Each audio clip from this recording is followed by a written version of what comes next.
നമസ്കാരം. ബിഗ് സ്റ്റോറിയിലേക്ക് സ്വാഗതം. മലബാർ സിമൻസിൽ വിവാദ വ്യവസായി VM രാധാകൃഷ്ണൻ്റെ നിയമവിരുദ്ധ ഇടപെടലുകളും രാഷ്ട്രീയ നേതൃത്വം അഴിമതിക്ക് കൂട്ടുപിടിക്കുന്നതിൻ്റെ വിശദാംശങ്ങളും രഹസ്യമൊഴികളിലൂടെ പുറത്തുവരുന്നു. മുൻ മാനേജിംഗ് ഡയറക്ടർ സുന്ദരമൂർത്തിയുടെയും ഉന്നത ഉദ്യോഗസ്ഥനായിരുന്ന P. സൂര്യനാരായണൻ്റെയും രഹസ്യമൊഴികളാണ് മലബാർ സിമൻറ്റിലെ അഴിമതി കഥകൾ വെളിപ്പെടുത്തുന്നത്. മുൻ വ്യവസായ മന്ത്രി എളമരം കരീമിന് VM രാധാകൃഷ്ണൻ പണം നൽകിയിരുന്നുവെന്നും സുന്ദരമൂർത്തി മജിസ്ട്രേറ്റിന് നൽകിയ മൊഴിയിൽ വ്യക്തമാക്കുന്നു. രാധാകൃഷ്ണനാണ് സിമൻസിലെ നിയമനങ്ങളും സ്ഥലം മാറ്റവും ഫയലുകളുടെ നീക്കവും നിയന്ത്രിച്ചിരുന്നത്. രാധാകൃഷ്ണനും ഉന്നത ഉദ്യോഗസ്ഥരും തമ്മിലുള്ള അവിശുദ്ധ കൂട്ടുകെട്ടാണ് മലബാർ സിമൻസ് ഭരിക്കുന്നതെന്ന് P. സൂര്യനാരായണൻ മൊഴി നൽകി. മലബാർ സിമൻസ് മുൻ മാനേജിംഗ് ഡയറക്ടർ സുന്ദരമൂർത്തിയുടെയും എക്സിക്യൂട്ടീവ് സെക്രട്ടറി സൂര്യനാരായണന്റെയും രഹസ്യമൊഴികളാണ് പുറത്തു വന്നത്.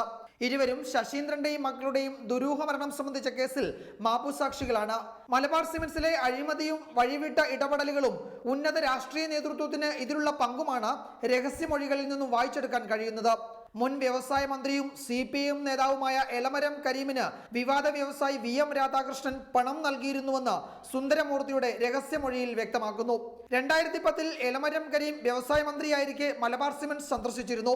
VM രാധാകൃഷ്ണൻ നൽകിയ ഒരു കവർ അയാളുടെ സഹായി തന്നെ ഏൽപ്പിച്ചിരുന്നു. ഈ കവർ മന്ത്രിക്ക് കൊടുക്കാൻ രാധാകൃഷ്ണൻ ഫോണിൽ വിളിച്ചു നിർദ്ദേശിച്ചു. വാളയാർ ഗസ്റ്റ് ഹൗസിൽ പോയി മന്ത്രിക്ക് പൊതി കൈമാറി.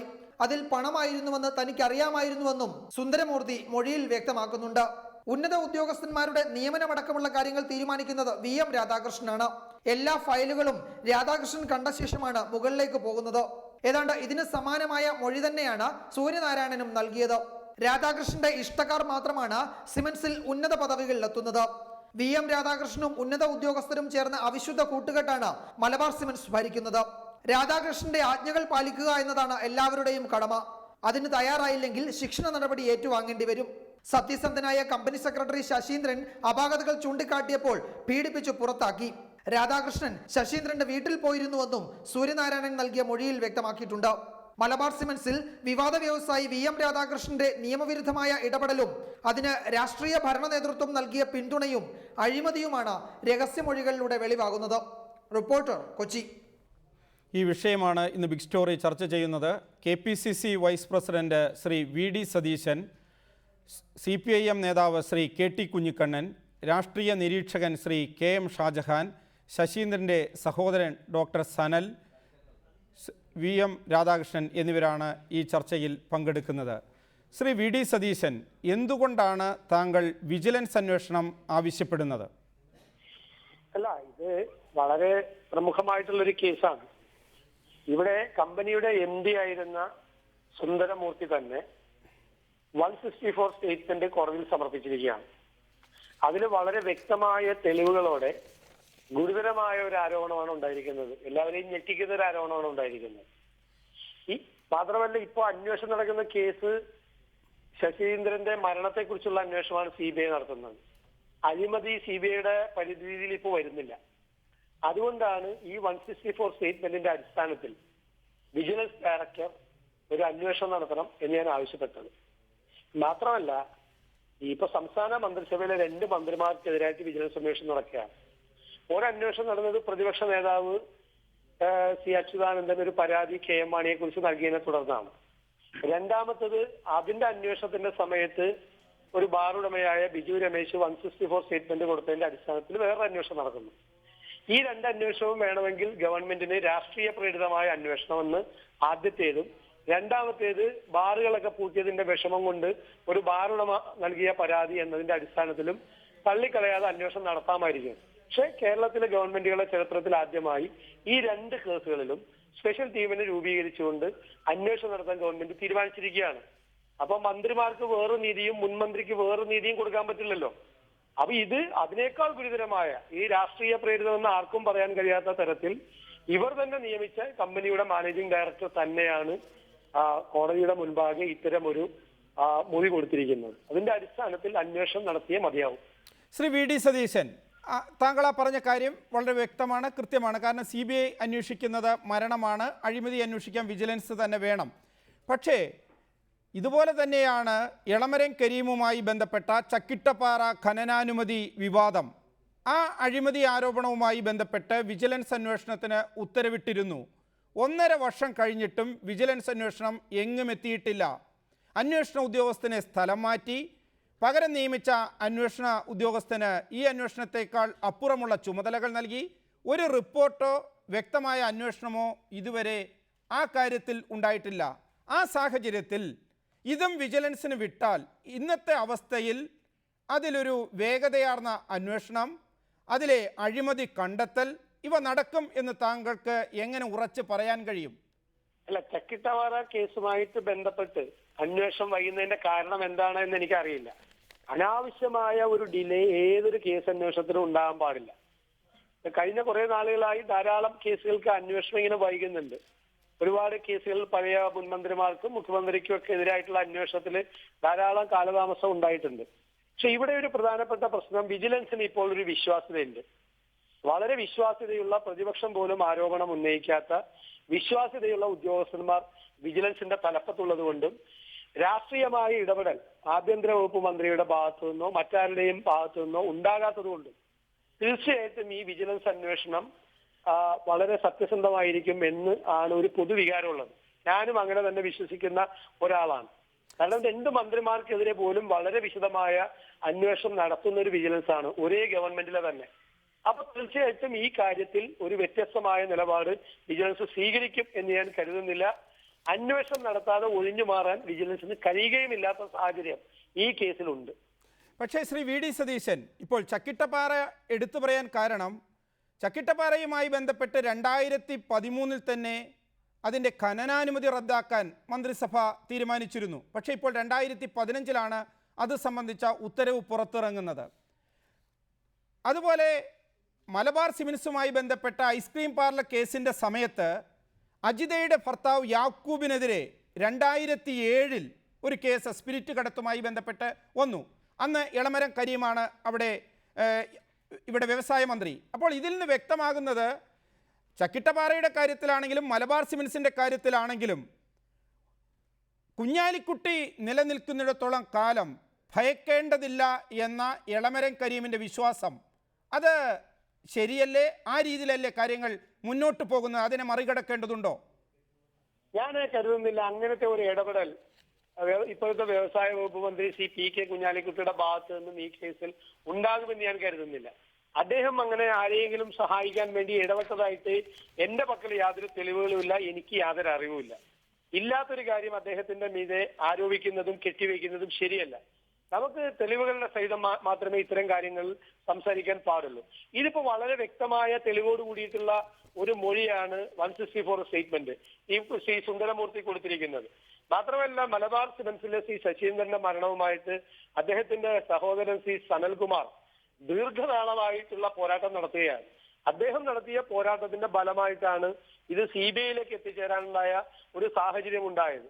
ആ ഒരു സഹോദരൻ നഷ്ടപ്പെട്ടതിന്റെ ദുഃഖവുമായി ശ്രീ സനൽകുമാർ ഒരുപാട് നാളുകളായി, ശരിക്കും പറഞ്ഞാൽ നമ്മളൊക്കെ അതിൻ്റെ അകത്ത് അദ്ദേഹത്തിന്റെ ദുഃഖവുമായി അദ്ദേഹത്തിന്റെ പ്രയാസവുമായി അദ്ദേഹം പറയുന്ന കാര്യങ്ങളും ഒക്കെയായി വലിയ പ്രയാസം പൊതുപ്രവർത്തകർ എന്നുള്ള നിലയിൽ തോന്നിയിട്ടുള്ള ഒരാളാണ് ഞാൻ. അപ്പോ ആ ഒരു പോരാട്ടത്തിന്റെ അന്ത്യം മറ്റൊരു തലത്തിലേക്ക് കൂടി പോകുന്നു എന്നാണ് എനിക്ക് ഈ ഒരു പുതിയ അന്വേഷണം കൂടി വളരെ വ്യക്തമാണ്. ദയവായി താങ്കൾ തുടരുക. Shri KT Kunhikannan, Shri V D Satheesan ചൂണ്ടിക്കാണിക്കുന്ന വസ്തുതകളുടെ മന്ത്രിമാർക്കെതിരെ 164 സ്റ്റേറ്റ്മെൻറ്റിൻ്റെ അടിസ്ഥാനത്തിൽ വിജിലൻസ് അന്വേഷണം നടക്കുന്നു. അതുപോലെ തന്നെ ഒരു 164 സ്റ്റേറ്റ്മെൻറ്റാണ് ഇതിലും ഉണ്ടായിരിക്കുന്നത്. പണം കൊടുത്തു എന്ന മൊഴി തന്നെയാണ്, താൻ തന്നെ കൊടുത്തു എന്നാണ് 164 സ്റ്റേറ്റ്മെൻറ്റ്. ആ ഒരു സാഹചര്യത്തിൽ ആരോപണം ഉയർന്നാൽ ആർക്കെതിരെയും അന്വേഷണം വേണം എന്ന VS അച്യുതാനന്ദൻ്റെ നിലപാട് കൂടി ചേരുമ്പോൾ വി ഡി സതീശൻ്റെ ആവശ്യം വളരെ വേഗത്തിൽ ഈ അന്വേഷണം 164-ൽ വിജിലൻസ് അന്വേഷണം വേണം എന്ന ആവശ്യം, അതിനോട് CPIM യോജിക്കുന്നുണ്ടോ?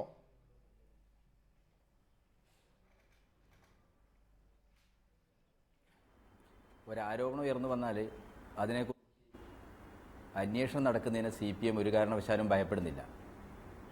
പക്ഷെ പ്രശ്നം വി ഡി സതീശൻ്റെ വാക്കുകളിൽ അദ്ദേഹത്തിൻ്റെ വിശദീകരണങ്ങളിൽ വ്യക്തമാണ്. കേരളത്തിലെ UDF സർക്കാരിലെ മന്ത്രിമാർക്കെതിരായിട്ട് ഈ സർക്കാരിന് തന്നെ വിജിലൻസ് അന്വേഷണം എടുക്കേണ്ടി വന്ന കേരള ചരിത്രത്തിലെ ഒരു അപൂർവമായ അഴിമതിയുടെ അങ്ങേയറ്റ അപജയപൂർണമായ ഒരു സാഹചര്യത്തിലാണ് നമ്മൾ കടന്നു പോകുന്നത്. വലിയൊരു പ്രതിസന്ധിയിലേക്ക് അഴിമതിയും ഘടകകക്ഷികൾക്കകത്തുള്ള അസ്വാസ്ഥ്യങ്ങളെല്ലാം ആയിട്ട് വലിയൊരു പ്രതിസന്ധിയിലേക്ക് UDF പോവുകയാണ്. അങ്ങനെയുള്ളൊരു സാഹചര്യത്തിലാണ് വളരെ ആസൂത്രിതമായി 2003 164 അനുസരിച്ച് കൊടുത്ത ഒരു സ്റ്റേറ്റ്മെൻറ്റാണിത്. കഴിഞ്ഞ 1.5 വർഷം മുമ്പ് കോഴിക്കോട് നിന്ന് പ്രസിദ്ധീകരിക്കുന്ന ഒരു കോഴിക്കോട്ടുകാരനായ ഒരു പത്രാധിപർ ഇത്തരം കാര്യങ്ങൾ വളരെ ഗോസിപ്പൊക്കെ പ്രസിദ്ധീകരിക്കുന്ന ഒരു പത്രാധിപർ ഈ ഒരു സ്റ്റേറ്റ്മെൻ്റ് അടിസ്ഥാനത്തിൽ ഒരു ലേഖനം പ്രസിദ്ധീകരിക്കുകയും ചെയ്തിരുന്നു. പക്ഷേ ഒരു കൊലപാതക കേസിൽ പാലക്കാട് പോലീസ് പ്രതിയാക്കിയ ഒരാൾ, അയാളുടെ ഇത്തരമൊരു മൊഴി വസ്തുതാപരമോ വിശ്വാസത്തിലെടുക്കേണ്ടതല്ല എന്നുള്ള രീതിയിൽ കേരളത്തിലെ പൊതുസമൂഹം അതന്ന് തള്ളിക്കളയുകയാണ് ചെയ്തത്.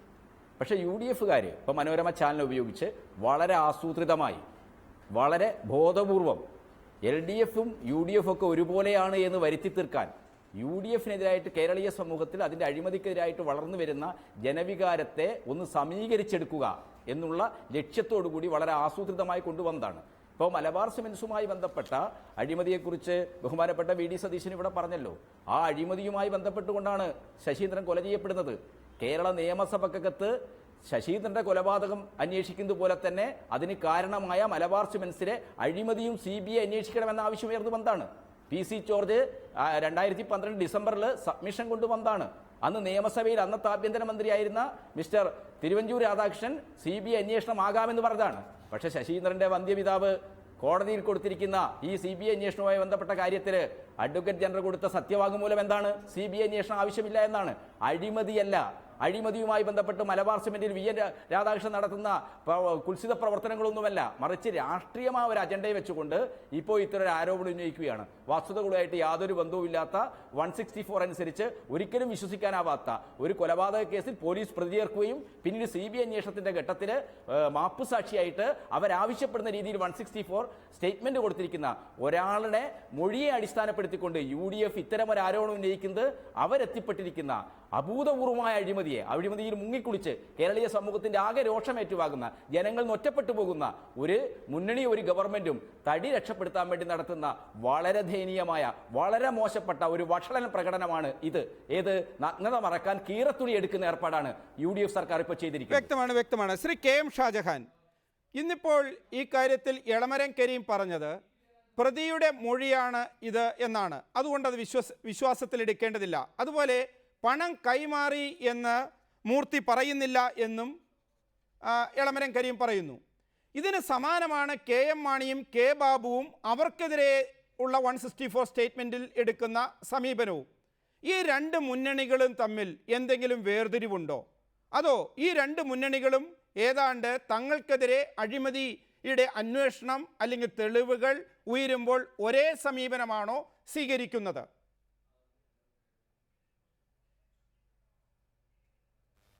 പ്രകാശ്, ഇതിനകത്ത് ഏറ്റവും പ്രധാനപ്പെട്ട ഒരു വസ്തുതയാണ് ഇപ്പോൾ പ്രകാശ് ഉയർത്തിയിട്ടുള്ളത്. നേരത്തെ VD സതീശൻ പറഞ്ഞ ഒരു പ്രധാനപ്പെട്ട വിഷയമുണ്ട്. രണ്ട് ഭാഗത്തു നിന്നും 164 സ്റ്റേറ്റ്മെൻറ്റാണ് വന്നിട്ടുള്ളത്. മാണിക്കെതിരായിട്ടുള്ള അന്വേഷണത്തിൻ്റെ അടിസ്ഥാനവും ഒരു 164 സ്റ്റേറ്റ്മെൻറ്റാണ്. അവിടെ ഭരണകക്ഷികൾ മാണിയുമായി ബന്ധപ്പെട്ട ആളുകൾ എന്താ പറയുന്നത്? ആ 164 സ്റ്റേറ്റ്മെൻറ്റിന് എതിരായിട്ടുള്ള നിലപാടാണ് അവരെടുത്തിട്ടുള്ളത്. അതുപോലെ തന്നെ ഇവിടെയും എളമരം കരീമുമായി ബന്ധപ്പെട്ട് ഒരു 164 സ്റ്റേറ്റ്മെൻറ്റാണ് വരുന്നത്. ആ 164 സ്റ്റേറ്റ്മെൻറ്റിനെ ഈ കുഞ്ഞിക്കണ്ണനെ പോലെയുള്ള ആളുകളും തള്ളിക്കളയുന്നു. അപ്പോൾ രണ്ട് ഭാഗത്തുമുള്ളത് 164 സ്റ്റേറ്റ്മെൻറ്റുകളാണ്.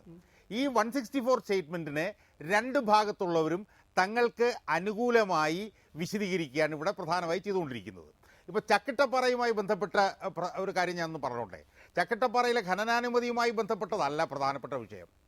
ചക്കിട്ടപ്പാറയുമായി ബന്ധപ്പെട്ടുകൊണ്ട് ഈ പറയുന്ന എളമരം കരീമിൻ്റെ വീട്ടിൽ താൻ ഒരു ചാക്കിനകത്ത് 5 കോടി രൂപ കെട്ടി രാത്രി 2 മണിക്ക് കൊണ്ടുപോയി കൊടുത്തുവെന്ന് ആ ഇന്നോവ കാറിൻ്റെ ഡ്രൈവർ തന്നെ ദൃശ്യമാധ്യമങ്ങൾക്ക് മുമ്പിൽ വന്ന് പറഞ്ഞതാണ്. അന്ന് പറഞ്ഞത് എനിക്ക് ഓർമ്മയുള്ളത്, ഒരു ഇന്നോവ കാറിൻ്റെ ഫുഡ് റെസ്റ്റിൻ്റെ അടിയിലുള്ളൊരു ക്യാവിറ്റിയിൽ ഒരു ഉള്ള അറയിൽ 5 കോടി രൂപ ഒരു ചാക്കിൽ കെട്ടിക്കൊണ്ടുപോയെന്നും 2-2:30 മണിയായപ്പോൾ കോഴിക്കോട് എളമരം കരീമിൻ്റെ വീട്ടിൽ കൊണ്ടുപോയി കൊടുത്തുവെന്നുമാണ് ആ വണ്ടിയുടെ ഡ്രൈവർ പരസ്യമായി വന്ന് അന്ന് എല്ലാ മാധ്യമങ്ങളോടും പറഞ്ഞത്. അത് എളമരം കരീമിൻ്റെ ഒരു അകന്ന ബന്ധുവാണെന്ന് എളമരം കരീം പിന്നീട് സ്ഥിരീകരിക്കുകയും ചെയ്തു. ആ സംഭവം നടന്നത് UDF സർക്കാർ ഭരിക്കുന്ന സമയത്താണ്. അന്ന് അതുമായി ബന്ധപ്പെട്ട് ചില അന്വേഷണങ്ങൾ തുടങ്ങിയിരുന്നു. എന്നാൽ അതിനെ തുടർന്ന് എന്ത് സംഭവിച്ചെന്നറിയാമോ? കുറച്ചാൾ കഴിഞ്ഞപ്പോഴത്തേക്കും ആ ഡ്രൈവർ മൊഴി മാറ്റിയപ്പോഴത്തേക്കും എന്തു പറ്റി? ആ അന്വേഷണം അവസാനിച്ചു. ഇപ്പം ബാർക്കോഴയുമായി ബന്ധപ്പെട്ട് നടക്കുന്ന അന്വേഷണങ്ങളെക്കാൾ കൂടുതൽ അതിശക്തമായ വ്യക്തമായ തെളിവിൻ്റെ അടിസ്ഥാനത്തിലാണ് അന്ന് ഇതേ ഇളമരം കരീമിൻ്റെ വീട്ടിൽ പണം കൊണ്ടുപോയി കൊടുത്തു എന്ന് പറഞ്ഞ് ഒരാൾ ആരോപണം ഉന്നയിച്ചത്. അന്ന് UDF സർക്കാർ, അന്ന് ഈ ഭരിച്ചുകൊണ്ടിരുന്ന UDF സർക്കാർ എന്തേ ആ കേസിനെ കുറിച്ചിട്ട് അന്വേഷിച്ചില്ല? അപ്പോൾ സ്വാഭാവികമായും നേരത്തെ പറഞ്ഞതുപോലെ, നേരത്തെ പല ഘട്ടങ്ങളിലും സൂചിപ്പിക്കപ്പെട്ടതുപോലെ ഉള്ള അഡ്ജസ്റ്റ്മെൻറ്റ് ഭരണമാണോ കേരളത്തിൽ നടക്കുന്നത് എന്നുള്ള സംശയം സാധാരണ ജനങ്ങളുടെ ഇടയിൽ ഉണ്ടായാൽ ഒരു സംശയവും അതിൽ പറയാൻ കഴിയില്ല എന്നുള്ളതാണ് ഈ ഇതുമായി ബന്ധപ്പെട്ട അനുഭവങ്ങൾ നമ്മുടെ മുന്നിൽ കാണിക്കുന്നത്. ശ്രീ VM രാധാകൃഷ്ണൻ, എന്താണ് ഒരേ സമയം കുഞ്ഞാലിക്കുട്ടിയെയും എളമരം കരീമിനെയും കൈകാര്യം ചെയ്യുന്ന താങ്കളുടെ ഈ ശേഷിയുടെ രഹസ്യം? മാത്രമല്ല, താങ്കളിപ്പോൾ ബാർ ഹോട്ടൽ അസോസിയേഷന് കൂടി പ്രതിനിധിയാണല്ലോ. അവിടെ ബാർ ഹോട്ടൽ അസോസിയേഷൻ്റെ വർക്കിംഗ് പ്രസിഡന്റ് നൽകിയ 164 സ്റ്റേറ്റ്മെൻറ്റുമായി ബന്ധപ്പെട്ടുകൊണ്ട് 2 മന്ത്രിമാർക്കെതിരെ അന്വേഷണം നടക്കുന്നുണ്ടല്ലോ. അപ്പോൾ അതിൽ 164 സ്റ്റേറ്റ്മെൻറ്റ്, അതുമായി ബന്ധപ്പെട്ട അന്വേഷണം നടക്കുന്നു. ഇവിടെ മൂർത്തിയുടെ 164 സ്റ്റേറ്റ്മെൻറ്റിൻ്റെ അടിസ്ഥാനത്തിൽ അന്വേഷണം വേണമോ വേണ്ടയോ? എന്തുകൊണ്ടാണ് ഇതെല്ലാം ഇങ്ങനെ മുന്നണിക്കും പാർട്ടികൾക്കും അപ്പുറം സംഭവിക്കുന്നത് എന്നാണ് അനുഭവസ്ഥനായ താങ്കളുടെ ഒരു വിശദീകരണം? പ്രകാശ്, എനിക്ക് ഈ കാര്യത്തിൽ പറയാനുള്ളത് ഒരു കാര്യം മാത്രമേ ഉള്ളൂ. ഏതായാലും മാധ്യമവേട്ട തുടരട്ടെ, അതിനെ കുറിച്ചല്ല പറയുന്നത്. 3 കൊല്ലം മുൻപ്, 2.5 കൊല്ലം മുൻപ് കൊടുത്ത ഒരു 164 സ്റ്റേറ്റ്മെന്റ് അന്വേഷണത്തിന്റെ ഭാഗമായി കോടതിയിൽ കൊടുക്കുകയും അത് മുഴുവൻ പരിശോധിച്ച് ഈ 164 സ്റ്റേറ്റ്മെന്റ് തുടർന്നുള്ള അറസ്റ്റ് എല്ലാ നടപടിക്രമങ്ങളും പൂർത്തീകരിച്ച ശേഷമാണ് ഇത് കോടതിയിൽ കുറ്റപത്രം ഫയൽ ചെയ്തത്. ഇപ്പോ ഈ 164 ഉൾപ്പെടെയുള്ള എല്ലാ മെറ്റീരിയൽസും കോടതിയുടെ പരിഗണനയിലാണ്. അതിന്റെ നിജസ്ഥിതിയോ അതിന്റെ സംശയങ്ങളുണ്ടോ, അതിന് ശരിയാണോ, ഈ പ്രസ്താവിച്ചവരുടെ വിശ്വാസ്യത എന്താണ്, ഇതൊക്കെ തെളിയിക്കാൻ ഒരു കുറ്റാരോപിതൻ എന്നുള്ള നിലയ്ക്ക് എന്റെ മുന്നിലുള്ള ഏക മാർഗം കോടതി വിചാരണ നേരിടുക എന്നുള്ളത് മാത്രമാണ്. കോടതി വിചാരണയ്ക്ക് പകരം മാധ്യമ വിചാരണ നേരിട്ടാൽ എന്നെ കുറ്റവിമുക്തനാക്കുകയോ അല്ലെങ്കിൽ കുറ്റവാളിയാക്കുകയോ ചെയ്യാൻ കഴിയുമായിരുന്നെങ്കിൽ ഞാൻ അത് ഉപേക്ഷിച്ച് ഇവിടെ വന്ന് ഒരു വക്കീലിനെയും കൂട്ടി വരുമായിരുന്നു. അതിന് പകരം ഞാൻ എന്തെല്ലാം ഇവിടെ വിശദീകരിച്ചാലും ഞാനൊരു കോടതിയുടെ, ഒരു ജുഡീഷ്യറിയുടെ വിചാരണയ്ക്ക് വിധേയനായിട്ട് മാത്രമേ എനിക്ക് ഈ കാര്യത്തിൽ എന്റെ നിരപരാധിത്വം തെളിയിക്കാൻ കഴിയൂ എന്ന് ഉറച്ചു വിശ്വസിക്കുന്നു. അവര് കൊടുത്ത സ്റ്റേറ്റ്മെന്റിന്റെ വിശ്വാസ്യത ഞാൻ ചോദ്യം ചെയ്യേണ്ടത് നീതിപീഠങ്ങൾക്ക് മുൻപിലാണ്. അത് ഞാൻ ഇവിടെ ചോദ്യം ചെയ്തത് കൊണ്ട് ഇതിന് പരിഹാരമുണ്ടാകില്ല. പിന്നെ അതിലെ മൊഴിയെക്കുറിച്ച് അവരുടെ വിശ്വാസ്യത അല്ലെങ്കിൽ അവരുടെ ബാക്ക്ഗ്രൗണ്ട് എന്താണ്, അദ്ദേഹം പ്രതിയായിരുന്നോ മറ്റു, ഇത് എല്ലാ കാര്യങ്ങളും 3 വർഷം മുൻപേ അറിയുന്ന CBI പരിശോധിച്ചതിൽ എന്തെല്ലാം പരിശോധിക്കാൻ വിട്ടുപോയിട്ടുണ്ട് എന്നുള്ള കാര്യത്തെക്കുറിച്ച് എനിക്കറിവില്ല. വ്യക്തമാണ് താങ്കൾ പറയുന്നത്. പക്ഷേ ഇപ്പോൾ ശശീന്ദ്രൻ്റെ അനുജൻ ഡോക്ടർ സനൽ ടെലിഫോൺ ലൈനിലുണ്ട്. ഡോക്ടർ സനൽ, ഈ എളമരം കരീമും അതുപോലെ ശ്രീ VM രാധാകൃഷ്ണനും ഒരുപോലെ പറയുന്നു ഇത് പ്രതിയുടെ ഒരു 164 സ്റ്റേറ്റ്മെൻ്റ് ആണ് എന്ന്. യഥാർത്ഥത്തിൽ ഈ സ്റ്റേറ്റ്മെൻറ്റിൻ്റെ ഉള്ളടക്കം എളമരം കരീമിനെയും VM രാധാകൃഷ്ണനെയും എത്രത്തോളം പ്രതിസ്ഥാനത്ത് നിർത്തുന്നതാണ്? ഇതിനകത്ത് സുന്ദരമൂർത്തിയുടെ സ്റ്റേറ്റ്മെന്റ് പരിശോധിച്ച് കഴിഞ്ഞാൽ തന്നെ നമുക്ക് ബോധ്യമാകും ആ നിയമന കാര്യത്തിനകത്ത് എത്രത്തോളം വഴിവിട്ട രീതിയിലാണ് നിയമനം നടത്തിയിട്ടുള്ളത് എന്ന്. അത് മാത്രമല്ല, സുന്ദരമൂർത്തിയും അതേപോലെ തന്നെ VM രാധാകൃഷ്ണൻ ഈ ഇവരുടെ നിയമനത്തിന്റെ കാര്യത്തിനകത്ത് വളരെ വഴിവിട്ടുള്ള രീതികൾ ചെയ്തിട്ടുണ്ട്. മാത്രമല്ല, നമുക്ക് വിവിധ സുന്ദരമൂർത്തിയുടെ സ്റ്റേറ്റ്മെന്റിന്റെ കാര്യങ്ങൾ പരിശോധിക്കുന്ന സമയത്ത് ബോധ്യമാകുന്നത് ഇളമരം കരീമിന്റെ വളരെ വ്യക്തമായിട്ടുള്ള ഇൻവോൾവ്മെന്റ് നമുക്ക് ഇതിനകത്ത് ബോധ്യപ്പെടുന്നുണ്ട്. ഈ ഇളമരം കരീം വ്യവസായ മന്ത്രി ആയിരിക്കുന്ന സമയത്ത്, സാധാരണ രീതിയിൽ ഒരു കമ്പനിയുടെ മേലധികാരി ആവുന്ന സമയത്ത് നമുക്ക് ഈ ഒരു ദുർമരണം നടന്നു കഴിഞ്ഞാൽ, അല്ലെങ്കിൽ ശശീന്ദ്രന്റെയും കുട്ടികളുടെയും മരണം നടന്ന സമയത്ത് ഒന്ന് സഹതാപം രേഖപ്പെടുത്തി വിളിക്കുവാനുള്ള ഒരു സാഹചര്യം ഉണ്ടായിരുന്നു. അത് ഇളമരം കരീം ചെയ്തിട്ടില്ല. മാത്രമല്ല, മരിച്ചു കഴിഞ്ഞ് 1 മാസത്തിനകത്ത് തന്നെ ചെയ്തിട്ടുണ്ടായിരുന്നത് ഈ സുന്ദരമൂർത്തിയെയും സൂര്യനാരായണനെയും മലബാർ സിമന്റ്സിന്റെ കത്ത് ഒരു മീറ്റിംഗിൽ വിളിക്കുകയും ഇവരൊക്കെ ഏറ്റവും വലിയ ടെക്നോക്രാറ്റാണെന്ന് പറയുകയും അവർക്ക് ഗോൾഡ് മെഡൽ നൽകി ആദരിക്കുകയും ചെയ്തിട്ടുള്ള ഒരു സന്ദർഭം ഉണ്ടായിട്ടുണ്ടായിരുന്നു. ഈ വിവാദം ഇത്രയും കത്തുനിൽക്കുന്ന സമയത്ത് തന്നെയാണ് ശ്രീ എളമരം കരീമിന്റെ ഇത്തരത്തിലുള്ളൊരു നീക്കം ഉണ്ടായിട്ടുള്ളത്. അതൊക്കെ സൂചിപ്പിക്കുന്നത് അപ്പോൾ തന്നെ ഈ എളമരം കരീമിന്റെ VM രാധാകൃഷ്ണനുമായിട്ടുള്ള ബന്ധത്തെക്കുറിച്ചുള്ള വ്യക്തമായിട്ടുള്ള വിവരങ്ങൾ ഞങ്ങൾക്ക് കിട്ടുകയും പറ്റുക ചെയ്തിട്ടുണ്ട്. മരിച്ച ശശീന്ദ്രന്റെയും കുട്ടികളുടെയും കാര്യത്തെ സഹതാപം രേഖപ്പെടുത്താതിരിക്കുകയും അതിനകത്ത് കുറ്റാരോപിതരായിട്ടുള്ള വ്യക്തികളെ ഏറ്റവും ഗോൾഡ് മെഡൽ നൽകി ആദരിക്കുകയും ചെയ്യുമ്പോൾ അത് ശ്രീ അന്നത്തെ വ്യവസായ വകുപ്പ് മന്ത്രിയുടെ യഥാർത്ഥ മനോനിലയും യഥാർത്ഥ കൂട്ടുകെട്ടിനെയും പ്രൊജക്ട് ചെയ്യുന്നതാണ്. വ്യക്തമാണ്. ശ്രീ ജോയ് കൈതാരം, ഈ കേസിൽ തുടക്കം മുതൽ ശ്രദ്ധിക്കുകയും ഇടപെടുകയും ചെയ്യുന്ന ഒരാളാണ് താങ്കൾ. ഇവിടെ UDFന്റെ ഒരു വ്യവസായ മന്ത്രി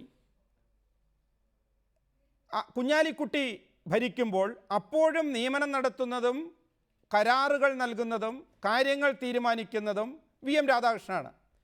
UDF മാറി. VS അച്യുതാനന്ദൻ്റെ എല്ലാം നേതൃത്വത്തിൽ PK കുഞ്ഞാലിക്കുട്ടിക്കെതിരെ ഐസ്ക്രീം പാർലർ കേസും അതുപോലുള്ള വലിയ ആരോപണങ്ങളും തോൽവിയും എല്ലാം ഉണ്ടായി.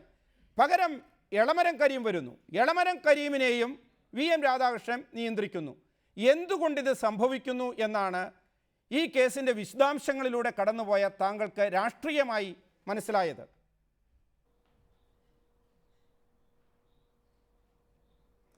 ഇത് വളരെ വ്യക്തമായി നമ്മെ ബോധ്യപ്പെടുത്തുന്ന ഈ മലബാർ സിമന്റ്സിലെ അഴിമതിയെ എതിർത്തതിൻ്റെ പേരിൽ അല്ലെങ്കിൽ അതിൽ സാക്ഷിയായതിൻ്റെ പേരിൽ മരണപ്പെടാനിടയായ ശശീന്ദ്രൻ്റെയും മക്കളുടെയും ഒക്കെ ആ കൊലപാതകം എന്ന് തന്നെയാണ് ഞങ്ങളൊക്കെ പറയുന്നത്. പച്ചയായ കൊലപാതകമാണ്.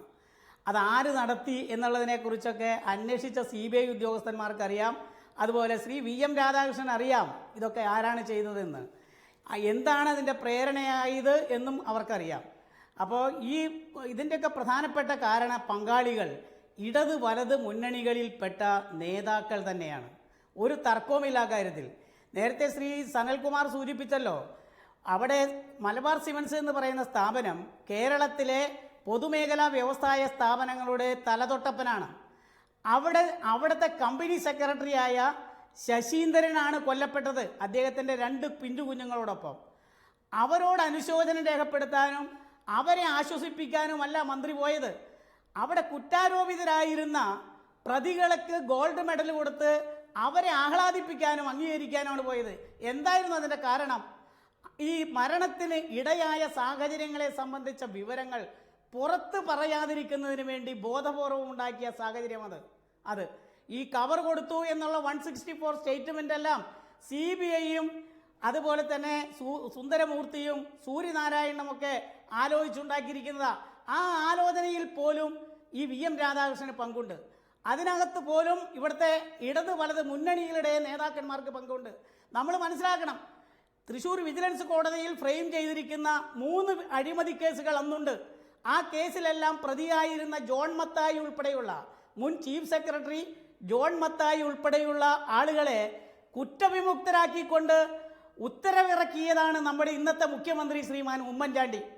മനസ്സിലാക്കണം, കോടതിയിൽ വിചാരണ നടപടികൾ നേരിട്ടുകൊണ്ടിരിക്കുന്ന ഒരു കേസിനകത്ത് സർക്കാരിന് വേണമെങ്കിൽ അഭിപ്രായം കോടതിയെ അറിയിക്കാം. അതിന് പകരം സർക്കാർ ഒരു ജുഡീഷ്യൽ നടപടിക്ക് വിധേയമായിക്കൊണ്ടിരിക്കുന്ന സംഭവത്തെ ഒരു എക്സിക്യൂട്ടീവ് അധികാരത്തിൽ കൂടി ഒരു ഉത്തരവിറക്കുക എന്ന് പറഞ്ഞാൽ കേട്ടുകേൾവി ഇന്ത്യയുടെ ജുഡീഷ്യൽ ചരിത്രത്തിലോ ക്രിമിനൽ നടപടിക്രമങ്ങളുടെ ചരിത്രത്തിലോ ഉണ്ടായിട്ടില്ല. അതാണ് ഉമ്മൻചാണ്ടി ചെയ്തത്. വ്യക്തമാണ് താങ്കൾ പറയുന്നത്. ശ്രീ KT കുഞ്ഞിക്കണ്ണൻ, ഇപ്പോൾ വ്യക്തമാവുന്ന ഒരു പ്രധാനപ്പെട്ട കാര്യം, നിങ്ങളിപ്പോൾ നിങ്ങളുടെ മുന്നണി, താങ്കളുടെ പാർട്ടി ഇതെല്ലാം KM മാണിയുടെയും K ബാബുവിൻ്റെയും അഴിമതിക്കെതിരായ പോരാട്ടത്തിലാണ് എന്നാണല്ലോ പറയുന്നത്. അതിൻ്റെ അടിസ്ഥാനം എന്ന് പറയുന്നത് ഈ 164 സ്റ്റേറ്റ്മെൻ്റ് ആണല്ലോ. അതായത് പണം കൊടുക്കുന്നു കണ്ടു എന്ന് പറയുന്ന 164 സ്റ്റേറ്റ്മെൻറ്റ്, പണം കൊടുത്തു എന്ന് പറയുന്ന ഈ 164 സ്റ്റേറ്റ്മെൻറ്റ് നിലനിൽക്കുമ്പോൾ ആ കാര്യത്തിൽ ഒരു വ്യക്തത വരുത്തിക്കൊണ്ട് അതിലൊരു തീരുമാനമെടുത്തുകൊണ്ട് മാതൃകാപരമായി പ്രവർത്തിച്ചുകൊണ്ട് മാത്രമല്ലേ KM മാണിക്കും K ബാബുവിനുമെതിരായ പ്രക്ഷോഭം നിങ്ങൾക്ക് നടത്താൻ കഴിയൂ. ഈ രാഷ്ട്രീയ ബാഹ്യമായ മുതലാളിത്ത ശക്തികളുമായുള്ള സന്ധി അതില്ല എന്ന് തെളിയിക്കേണ്ട ബാധ്യതയെങ്കിലും CPIM-നില്ലേ?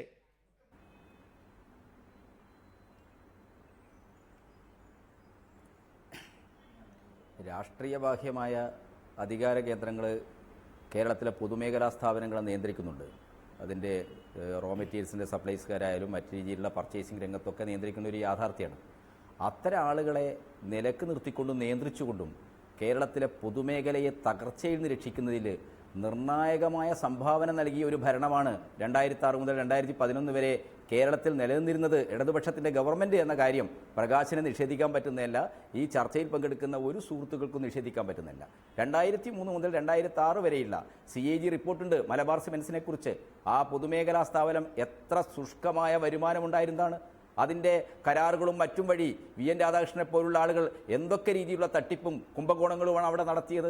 അതിനെയെല്ലാം നിയന്ത്രിച്ചും ഇല്ലാതാക്കിയുമാണ് 245 കോടി രൂപയുടെ ലാഭമുള്ള ഒരു സ്ഥാപനമാക്കി കേരളത്തിലെ ഏറ്റവും വലിയ ഒരു പൊതുമേഖലാ സ്ഥാപനം എന്ന നിരക്ക് അതിനെ ഉയർത്തിയെടുത്തത് ഇടതുപക്ഷ മുന്നണി ഗവൺമെൻറ്റാണ്. ഇവിടെ ഈ ചർച്ചയിൽ പങ്കെടുക്കുന്ന പല സുഹൃത്തുക്കളും ഇടതും വലതും ഒക്കെ ഒരുപോലെയാണ് എന്ന് പറയുമ്പോൾ കേരളത്തിലെ പൊതുമേഖലയെ തകർത്ത നയങ്ങൾ, കെടുകാര്യസ്ഥത, അഴിമതി, ഈ കാര്യത്തിലൊക്കെ തന്നെ UDF നിന്ന് വ്യത്യസ്തമായ ഒരു നിലപാട് ഇടതുപക്ഷം പ്രയോഗത്തിലൂടെ വിജയകരമായി നടത്തിയിട്ടുണ്ടെന്നുള്ള യാഥാർത്ഥ്യം നമ്മൾ കാണണം. വളരെ വ്യക്തമാണ്. ശ്രീ KT കുഞ്ഞിക്കണ്ണൻ ചൂണ്ടിക്കാണിക്കുന്നത് അതിൻ്റെ രാഷ്ട്രീയമാണ്. ശ്രീ VD സതീശൻ, അഴിമതിയുടെ കരിനിഴലിൽ നിന്ന് ഒരു രാഷ്ട്രീയ പാർട്ടി നേതാവിനും ഒരു മുന്നണിക്കും ഒരു മന്ത്രിക്കും മോചനമില്ല എന്ന ഒരു സന്ദേശമല്ലേ ഈ പുറത്തു വരുന്ന വാർത്തകളെല്ലാം കാണിക്കുന്നത്? അതുകൊണ്ട് അതിനെതിരെ കക്ഷി രാഷ്ട്രീയത്തിന് അതീതമായി അഴിമതിക്കാർ കൈകോർക്കുമ്പോൾ അതുപോലെ തന്നെ കക്ഷി രാഷ്ട്രീയത്തിന് അതീതമായ ഒരു ചെറുത്തുനിൽപ്പിൻ്റെ സാഹചര്യവും ഉയർന്നു വരുന്നില്ലേ? തീർച്ചയായിട്ടും ഈ രാജ്യം മുഴുവൻ അഴിമതിക്കെതിരായിട്ടുള്ള വലിയ ജനമുന്നേറ്റമാണ് ഉണ്ടായിരിക്കുന്നത്. ഞാനത് പലവട്ടം പറഞ്ഞു. പ്രത്യേകിച്ച് ഇന്ത്യയിലെ ചെറുപ്പക്കാർ അവർ ഏത് BJPയോ കോൺഗ്രസോ കമ്മ്യൂണിസ്റ്റോ ഒക്കെ ആയിരിക്കും അവരുടെ കുടുംബത്തിൽപ്പെട്ട പലരും. പക്ഷെ അവരെന്തായാലും അഴിമതിക്കെതിരായ ഒരു വലിയ പൊതുവികാരം നമ്മുടെ രാജ്യത്ത് ഉയർന്നു വരികയാണ്. അതിന്റെ ഭാഗമായിട്ടാണ് ചില തെരഞ്ഞെടുപ്പ് ഫലങ്ങളൊക്കെ നമുക്ക് ചില കാലത്തിന്റെ ചുവരെഴുത്തുകളാണ്. നമുക്കത് മനസ്സിലാക്കാൻ കഴിയണം. മാത്രമല്ല ഇത് എല്ലാ പരിധികളും വിട്ട് പോവുകയാണ് അഴിമതി എന്ന് പറയുന്നത്. അപ്പൊ അതിനെതിരായിട്ട് രാഷ്ട്രീയ കക്ഷി പരിഗണനകൾക്ക് അപ്പുറമായി ജനങ്ങളുടെ ഒരു പുതിയ ചെറുത്തുനിൽപ്പുണ്ടാവും. അത് മനസ്സിലാക്കാൻ കഴിയാവുന്ന ആളുകൾ ആ ജനങ്ങളോടൊപ്പം ഐക്യദാർഢ്യം പ്രകടിപ്പിച്ചതിന്റെ കൂടെ നിൽക്കും. കാലത്തിന്റെ ചുവരെഴുത്ത് വായിക്കാൻ കഴിയാത്തവർ ഈ വില കുറഞ്ഞ ന്യായീകരണങ്ങളുമായി മുന്നോട്ട് വരും. അപ്പൊ ഏത് തലത്തിൽ അഴിമതി ഉണ്ടെങ്കിലും ഏത് സ്ഥലത്ത് അഴിമതി ഉണ്ടെങ്കിലും ആ അഴിമതിക്കാരെ ഒറ്റപ്പെടുത്തുകയും അവരെ വെറുക്കപ്പെടുന്നവരാക്കി, അവരെ സമൂഹത്തിന്റെ മുന്നിൽ വെറുക്കപ്പെടുന്നവരാക്കി മാറ്റുകയും ചെയ്യണം. വ്യക്തമാണ്. സമയക്കുറവ് മൂലം ഇടപെടുകയാണ്. അഴിമതിക്കാർക്ക് ഒരു മുന്നണി ഉണ്ട്. അത് രാഷ്ട്രീയത്തിനും രാഷ്ട്രീയ മുന്നണികൾക്കും അപ്പുറമാണ്. അതാണ് ബാർ കോഴ മുതൽ മലബാർ സിമൻസ് വരെ തെളിയിക്കുന്നത്. അതുകൊണ്ട് തന്നെ അതിനതീതമായ രാഷ്ട്രീയ മുന്നണി തിരിച്ചും അഴിമതിക്കാർക്കെതിരെ രൂപം കൊടുക്കേണ്ട സമയമായി കഴിഞ്ഞിരിക്കുന്നു എന്നാണ് ശ്രീ VD സതീശൻ പറയുന്നത്. അതിന് പറയാൻ അദ്ദേഹത്തിന് അർഹതയുമുണ്ട്. വളരെ നന്ദി Shri VD Satheesan, Shri KM Shajahan, Shri KT Kunhikannan, Shri Joy Kaitharam, Shri doctor Sanal, Shri VM Radhakrishnan ഈ ചർച്ചയിൽ പങ്കെടുത്തതിന്. ബിഗ് സ്റ്റോറി ഇവിടെ അവസാനിക്കുന്നു. നമസ്കാരം.